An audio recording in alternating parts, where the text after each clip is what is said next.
We're just talking about how at the top, everybody's nice. Mid-level people, fucking assholes, always. So trying to get to the top as quickly is a myth. Everybody says, oh, people at the top are fake. No, they're not. No, they're not. People are fake or at a mid-level. But the reason is there's a bias in your brain called the liking bias. So to succeed, you have to be likable. And aggression is very dangerous because there's this game theory thing where these scientists in the 60s created game theory, which said, how should you react to another person? And they ran a couple 100 million computer simulations. And the answer is always start out nice unless you're in jail. If you're in a hostile situation like a prison where everybody's a known aggressive person, then you start out mean. But in the real world of business, people ask me how to business network. You know, I teach business networking and I've had incredible connections with people, and it's because my first mentors were so nice. You have to be extra nice. Like I was just at Arnold Schwarzenegger's house. Like I saw people are like aggressive to him, and he's Arnold Schwarzenegger. He's worth $300 million. You know, he was the governor of the United States. He's friends with presidents. So when you're mean to him, he just withdraws. And so what happens is people that jab don't realize, because Arnold Schwarzenegger never gonna take the time to call you out. He already made it. So he'll just back up and be like, oh, great to meet you. And then never talk to you again. And so when you're extra nice, because you don't know what pisses people off, and people are sensitive for different reasons. So I can't tell you how many times when people have observed me doing business networking, they're like, everybody's nice. And I'm like, yes. I was just at the Game 7. I had floor seats. I was with all these crazy people were there. You know, all the billionaires. Sergey Brin, who owns Google, was there. They're really nice people. So my advice to you, if you feel like people are mean or something, hang out with the better quality people. High quality people are not mean. I promise you this. But if you ever finally piss them off enough, they're patient. There's an old saying, beware the wrath of a patient man. For example, right now there's a lawsuit. There was a company called Gawker. It just got put out of business because Peter Thiel is one of the most powerful businessmen in the world. He started PayPal with Elon Musk. He's a multi-billionaire VC investor, and he's gay. And Gawker magazine about 5 years ago wrote an article about him that outed him in a real mean way. Like, guess who's gay? Well, you know what? He didn't say shit for 5 years. And then when they released a sex tape of Hulk Hogan illegally, he gave Hulk Hogan $10 million to sue them. And Hulk Hogan won the lawsuit, $130 million. They're bankrupt. They're done because Peter Thiel's super nice guy, but if you piss him off, there was no reason to attack him. They just never attack a powerful guy. One of my first investors was a billionaire. Let me tell you, nicest guy you ever met, but don't cross them. And that's why my advice in business networking, start out nice. If they're a little mean, go nicer. It's an epidemic in LA. I've seen it. It's more in LA than any city. You know, I travel a lot. I don't see it as much in London. I see it a little bit. London people are kind of passive aggressive. But don't start out mean. It goes against game theory. And here's what happens. Like attracts like. So the second you're an asshole to start out with, all the assholes congregate around you and all the good people scatter. And it's nasty. And then here's what happens. They call this a downward spiral. You're an asshole to people, so all the good people leave. So you're left with assholes who then do bad things to you. And then you become more of an asshole because you're like, I gotta be an asshole. Because I'll ask people sometimes, I'll be like, some people will come to my house, you know, and I'm like, they'll start out with a jab. And I'm like, let me get this straight. Why would you come and start out with a jab? And they'll be like, well, there's a lot of people, you don't know who you can trust. And I'm like, yeah, you're creating your reality. When you don't trust people and you act that way, all the good people leave and you're left with the dregs of society. So unless you're in prison, where you got to act tough to start with, just chill. I don't know where this thing comes from, but I will tell you in business, if you want to be broke, I mean broke, be an asshole. I could tell you, I have met some of the most interesting people in the world, some of the most the most interesting person I've met recently in the last month or two. I did a thing with Rihanna. You know, she's probably the most popular person in the world right now, in terms of people loving her and having 60 million or 50 million social media. She's so nice. She's incredibly charismatic. And she's nice. In fact, she's so nice. Now, that doesn't mean she's always nice, but her go-to move is really nice. in my experience. And she's Rihanna, you know, she got hundreds of millions of dollars. And I often wonder, I'm like, why is she so nice and this other fucking person pissing me off? I don't know. But that's why I know is part of her success. Part of her success. So don't ever listen to people that tell you people at the top are fake or mean. They're really not. And some you were asking me if I think it's a front. Well, maybe, but it's a damn good front because I've known people like that for a long time and they're nice for a Mark Cuban was over here, the billionaire, you know, from Shark Tank. You know what I thought was so funny about Mark Cuban? And it's when I say nice, it's not just like you should kiss somebody's ass. I'll give you an example. Mark Cuban comes over here. So he's made $3 billion. You know, he's on Shark Tank, owns the Dallas Mavericks NBA team, pretty much done everything he ever wanted to do. He asked me more questions than any broke motherfucker that ever comes here. So I have to think. So he's humble. He'll come here and he'll be like, hey, Todd, I wanted to ask you some questions. Last time I was with Elon Musk, I was at the Game of Thrones premiere. Elon Musk is the guy who started PayPal. He started Tesla. He's the only man alive to have started $3 billion companies simultaneously. He was asking me all these questions about Snapchat. He was like, hey, Ty, what do you think I should do with my Snapchat? And I was thinking, this guy's got $14 billion. He asked me more questions, and you know what most people do?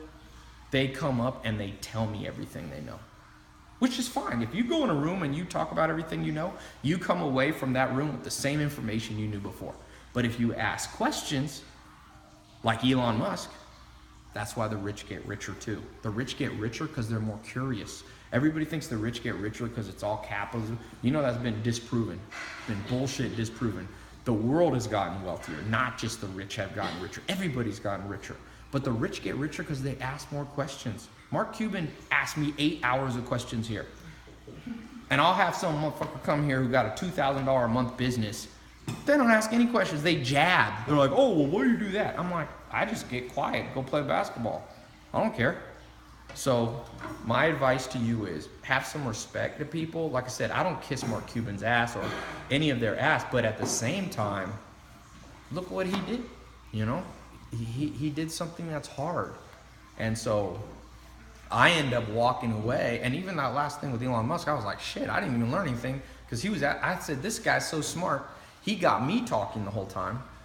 He already knew everything he knew walking in the situation. He got me to tell him all my Snapchat tricks. He walked away not only wealthier in knowledge, but he can apply that to Tesla and all these companies and make even more money. So I always ask myself, all these broke fucking people, why aren't you like Elon Musk? Ask questions. No one wants to hear what you know. People think they're so fucking smart. Let me tell you, people who think they're smart, they ain't never been around smart people. I got lucky when I was young. I got put in a like this thing in the United States, in California for high IQ kids. Well, it was so high IQ. I have a high IQ, but it was so high IQ. These people were the smartest people in the world. So I never thought I was that smart. I didn't realize that this was the top 20 kids in the United States that I was around. So I always had like a complex like, shit, I'm not that smart. Well, that's a great attitude. I'm glad I learned that. I never think I'm smart. And sometimes I meet people that just think they're so smart. I'm like, really? Warren Buffett reads 8 hours a day for 60 years, and he made $70 billion. He's smart. Stephen Hawking understands the nature of time, the cosmological and ontological, imperative. He's smart. People are smart. They think they're smart because they read 3 books once in a month. Come on now. Be a little more humble. Be a little nicer, and the next thing you know, your bank account goes up. Your circle of friends is way better people. Life gets better. You're happier. So, like I said, very few people will listen to this advice, but some of the best advice I ever got. And it's a win-win situation. Everybody's nicer. And I look for that, boy. And I got these kids. You know the nicest people I've met that are young are these kids who came over to my house. They're 18 years old. They bought an app for $4,000. Now they're making $200,000 net a month at 18. I got a kid on my Snapchat, wrote me, and you know what? He asked me a lot of questions. That's why I do a lot of stuff with young kids. Like, I didn't even try, but a lot of young kids follow me. This kid's 14. He was making $6,000 a month from his app. He has a cartoon app, number 50 in the world. He asked me some questions. He follows my stuff. He listens. Now he makes $30,000 a day net. He's making $1 million a month at 14 years old, a kid in the ghetto in Atlanta. And you know what? He asked more questions. All these other fucking people think they know everything. I'm like, really? Well, this is what I tell people that think they know everything. Prove it. Show me your bank account. You know shit about business? Let's see. You're such a nice person. You know who's a nice person? Mother Teresa. When she was 12 years old, she took a vow of poverty, chastity, and what was the other one? She basically pledged her life in lifelong service to pick up kids. She picked up 100,000 people off the streets of India, dead and dying. She's a nice person. People compare themselves to bullshit people. They go, oh, I'm nice, Ty. Compared to who? Compared to your dickhead friends? Maybe you are. Compared to Mother Teresa? No. How about Martin Luther King Jr.? You know, he took a bullet. He took dog bites to fight for something. All these people that are aggressive, I'm like, why don't you go be aggressive in a real cause? There's 40 million starving kids in India. If you consider yourself a nice person, get on an airplane. It costs about $700. Go there. When I was, I went to India and I worked on a leper colony. People's faces were falling off. Nobody wanted to be around them. I was like, I'm gonna try being around these people. And I don't consider myself the nicest person in the world, but I know a lot of people that consider themselves nice, but they have nothing to back it up. If you're smart, it'll show real fast. If you're smart, you'll know like 10 or 12 languages. My grandpa's superstar, one of them. He knows 14 languages. So if you're smart, back it up. If you're such a nice person, show me how you're changing the world. Everything else, money and action talk and bullshit walks. And there's a lot of blah, blah, blah, blah in the world. So sometimes I gotta shut down people. I start out nice with people. People fucking start, I'm like, let me shut your ass down. Mark Cuban asked a question, he got $3 billion. Show me your bank account. Why are you so confident? People are so confident. I'm like, where did you? I have a 67 steps program. About 150,000 people have gone through a program where I wrote down and recorded 67 things I learned from my mentors. And one of the most important ones is, where does the pride come from? And this is an epidemic in LA. People are so proud of what they haven't done yet. I'm like, how can you be proud of what you haven't done? If I walk in a gym and I'm super overweight, I'm not gonna go over to the people who are lifting weights and are in great shape and go, oh, step aside. It's time for me to use it. And they're like, well, we're here first, man. We're killing the game. And you go, well, in 5 years, I'll look like you. Nobody wants to hear it. Do it, and then you'll get respect from people. Earn respect. And that's the number one reason people jab. And it's because we grew up in a society in the last 40 years where everybody wins a trophy in school now.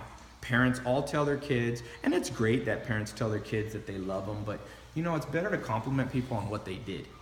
And it's a real problem, I'll tell you, where society has messed with women. Parents and society compliments girls always on what they look like.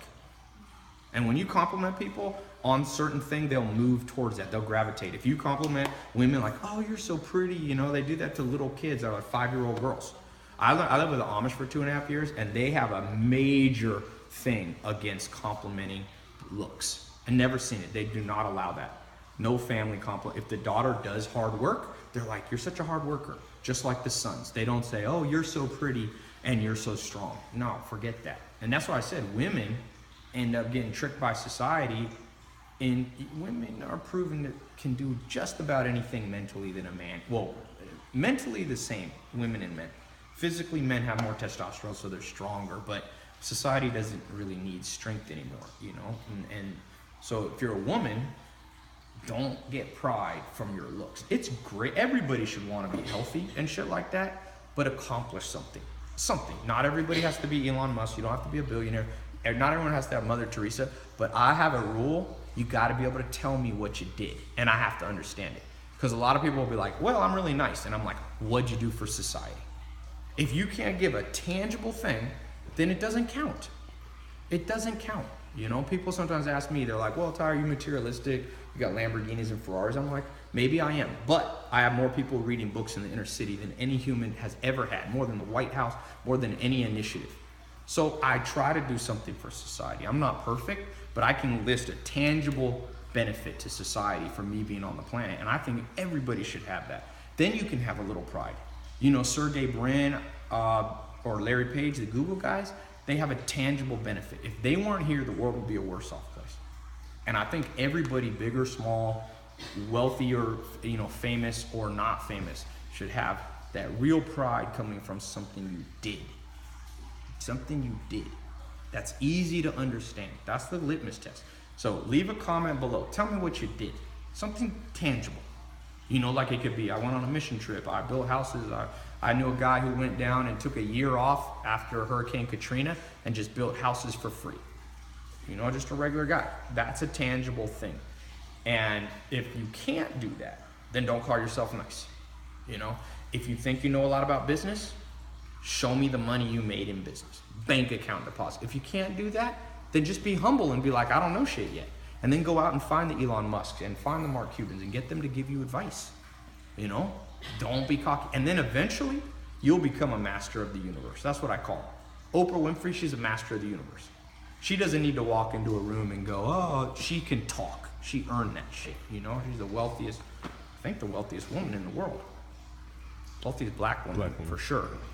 But that, you know, she made billions of dollars.